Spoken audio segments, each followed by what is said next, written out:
Hello po sa inyong lahat mga ka-crypto. Ako po si Pinoy Crypto Trader at sa video na ito ay atin pong pag-uusapan ang aking technical analysis dito po kay Mew ngayon pong June 23 taong 2024. Isa lamang po itong quick update kaya diretso na po tayo sa pagti-technical analysis dito po sa kanyang daily chart time frame na ito.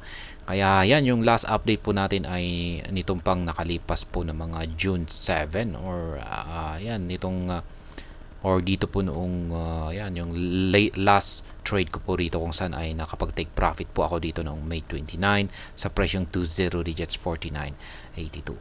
Ngayon ay yung kanyang sumunod po na price action ay umangat po siya at pinatamaan po niya yung price target natin dito sa 20 digit 64.82 at nangyari po yan noong mga June 7 at dito na po ako tumigil sa pansamantalang tumigil sa paggawa ng mga videos dito sa aking channel na ito.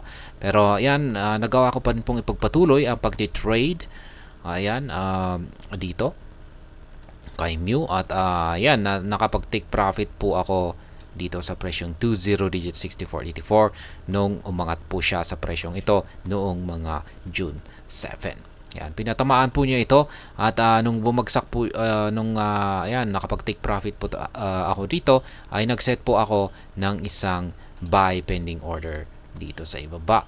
Pero agad po itong bumagsak dito kaya na-trigger po yung aking buy pending order dito. Ayan, nakabili po ako sa presyong ito. Kaya at maliban na rin po diyan ay naglagay na rin po ako rito ng isang take profit or sell pending order. At yan, nagpatuloy po sa pagbagsak ang market price ni Mew at nitong nakalipas po na June 14 ay nakabili po ako sa presyong ito. Dito po sa support line natin na 20 digits 37.35 at pagkatapos dyan ay naglagay po ako ng take profit ulit dito or sell pending order at nung pagsapit po ng June 17 ay umangat po itong si Mew at pinatamaan po niya yung resistance line natin na 20 digits 49.82 dito kaya na-trigger po siya at nakapag-take profit po tayo dito at ito na po ngayon yung kasalukuyan ay naglagay po ako ng buy pending order ulit dito sa ibaba. Ayan, pero nung bumagsak siya ay hindi po umabot or hindi po niya nagawang patamaan yung buy pending order natin dito sa ibaba. Kaya ayan, yan po yung aking mga live spot trading, yung aking updated na live spot trading positions dito po kay Mew ngayon. At maliban po rito ay meron na po tayong nabuo rito na isang support line dito sa ibaba. Kaya hintayin na lamang po natin kung ano yung mabubuo dito sa itaas. Ayan, meron po pala tayong isang pattern dito, isang malaking pattern. Ayan, may nakikita ako rito na isang ayan, dito po natin yan kunin. Ayan po ang isang pattern natin dito. Panibagong pattern po natin yan. Pwede na po nating tanggalin yung pattern natin na ito. Ayan, sapagkat meron na tayong panibagong pattern dito. Ayan.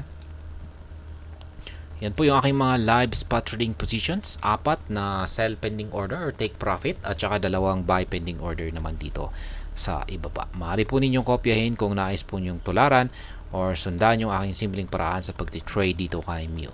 Yung gamit ko pong platform dito ay ang TradingView. Yung aking dalawang indicators naman dito ay ang House Width Indicator at saka ang QQE Mode Indicator dito sa ibaba. Ngunit sa ngayon ay mukhang hindi pa natin maaasahan yung ipinapakita na signal ng mga ito sa ngayon. Kaya ayan, hanggang dito na lamang po tayo sa video na ito. Sana po ay inyong nagustuhan ang aking paliwanag sa video na ito. Kung inyo po itong nagustuhan ay pakiclick lamang po ang like button nito. Para naman po sa mga bago lamang dito, kayo po ay aking inaanyayahan para mag-subscribe. Pakiclick na rin po ang bell icon nito dahil ito po ang siya magsisilbing notification nito sa mga bago kong videos na akin pong ina-upload sa aking YouTube channel na ito. Marami pong salamat sa panonood. Ingat po tayo lagi at God bless po sa ating lahat.